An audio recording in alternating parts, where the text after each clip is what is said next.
Also es war ein Traum natürlich, selbstständig zu sein und selbstständiger Unternehmer zu sein, sich was aufzubauen. Und den hat man sich so erfüllt. Was alles daran hängt und wie viel, das ist einem wahrscheinlich als junger Mann nicht so klar.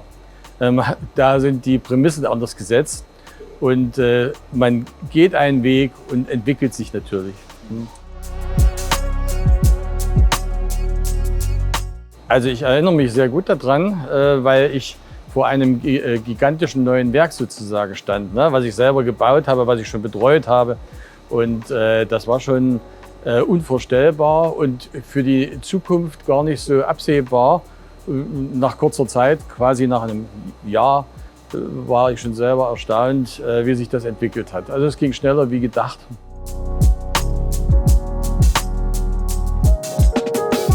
Es war eine Aufbruchsstimmung damals noch und jeder hat geschaut im Osten des Landes, wie kann man etwas entwickeln und was kann man selber machen und dazu beitragen und sich selbst verwirklichen. Und mein Aspekt war letzten Endes die Verpackungsentwicklung und Verpackungsherstellung. Nein, wir sind immer eine nicht nur Verpackungsdruckerei, sondern wir sind eigentlich ein Verpackungshersteller gewesen und kommen eigentlich aus dem Bereich, wo wir Verpackungen auch ohne Druck teilweise hergestellt haben, sogar größtenteils anfangs. Der Druck hat sich erst im Laufe der Zeit und mit den Anforderungen von unseren Kunden entwickelt.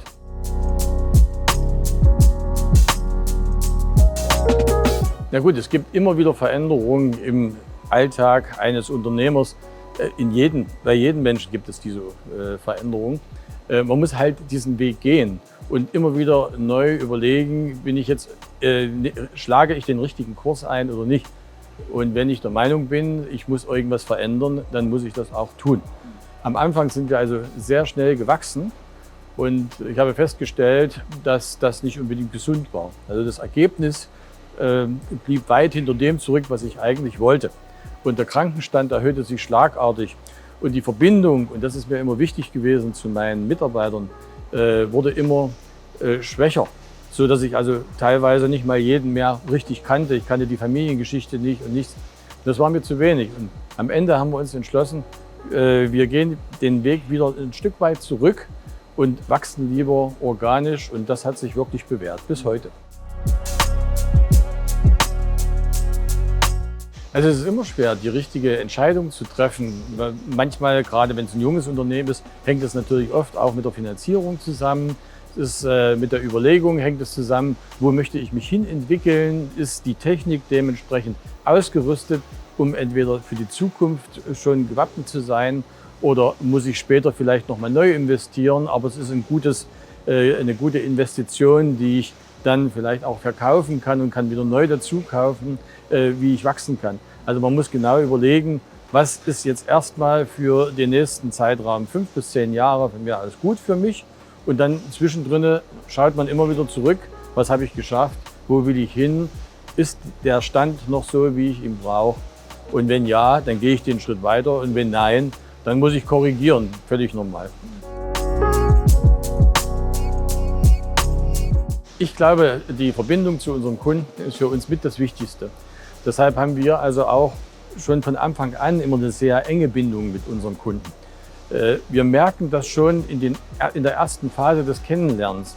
Und wir wollen wirklich nicht nur Lieferant sein, sondern wir wollen Partner für unseren Kunden sein. Wir wollen ihn gut beraten, ehrlich beraten. Wir wollen ihn natürlich gut beliefern. Wir brauchen aber auch diese enge Bindung. Wir möchten wissen, wie er tickt, damit wir ihm auch entsprechend als Fachmann auch zur Seite stehen können.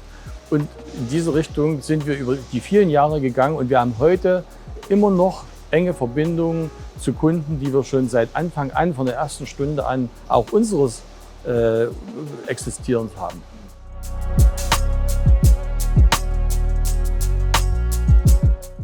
Wir sind den Weg gegangen, möglichst flexibel zu bleiben, möglichst breit aufgestellt zu sein, die breite Palette, die breite Fertigungstiefe unserem Kunden liefern zu können. Ja? Wir wollen das komplette Spektrum, die üblich sind in unserer Branche, abdecken.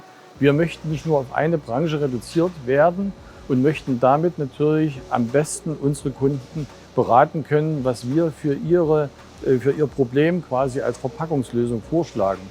Sowohl von Materialien her, ist es jetzt ein Faltschachtelkarton, ist es Vollpappe, ist es kaschierte Wellpappe, ist es nur Wellpappe, ist es Flexodruck, Offsetdruck, wie auch immer. All diese Dinge wollen wir ehrlich und direkt unserem Kunden empfehlen können, damit sein Verpackungsproblem entsprechend gelöst wird.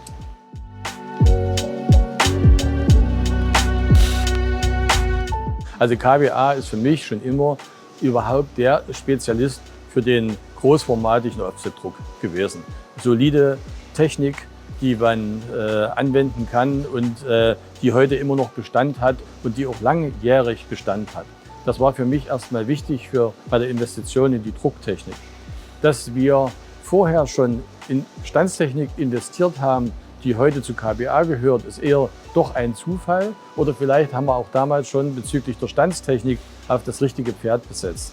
Also wir sind schon viele, viele Jahre mit Iberica sehr eng verbunden, haben dort mehrfach Maschinen gekauft und sind nie enttäuscht worden. Auch dort existiert diese enge Bindung zwischen demjenigen, der uns diese Maschine liefert und dem, wie wir sie nehmen. Und in der Absprache auch der Mitarbeiter mit den Mitarbeitern dort von der Firma, heute ja KBA.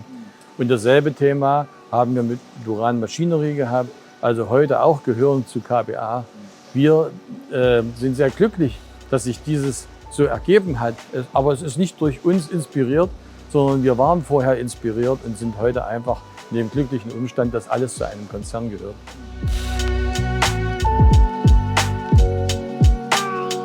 Ich war ja sehr skeptisch, eine Maschine in der Türkei zu kaufen.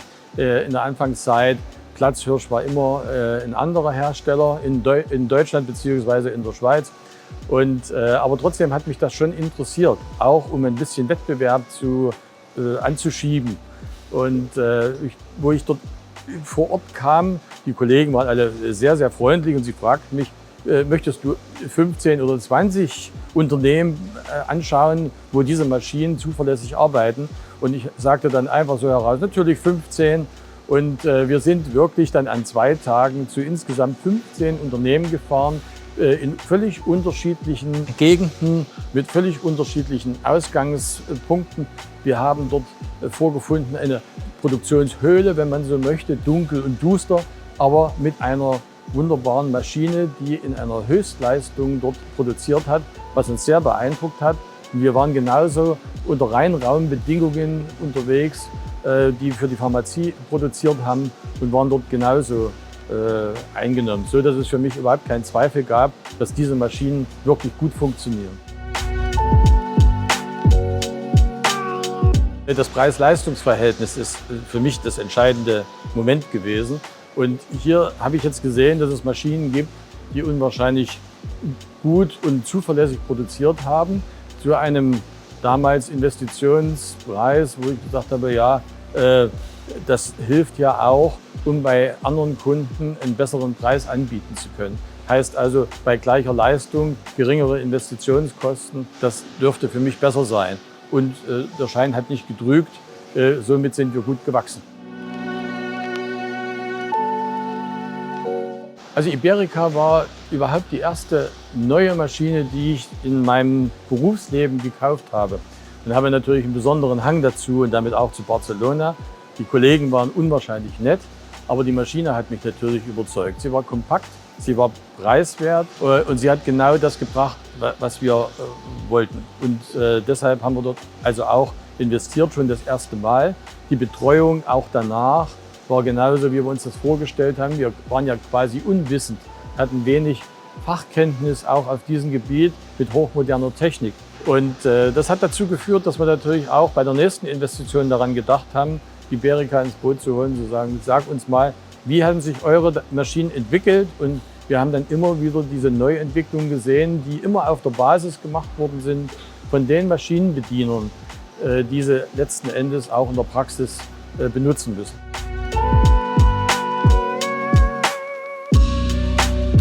Also das ist auf jeden Fall für den Kundendienst erstmal einfacher, eine Firma als Ansprechpartner zu haben letzten Endes. Und wir sind mit allen drei Segmenten sehr gut gefahren. Ich hoffe positiv.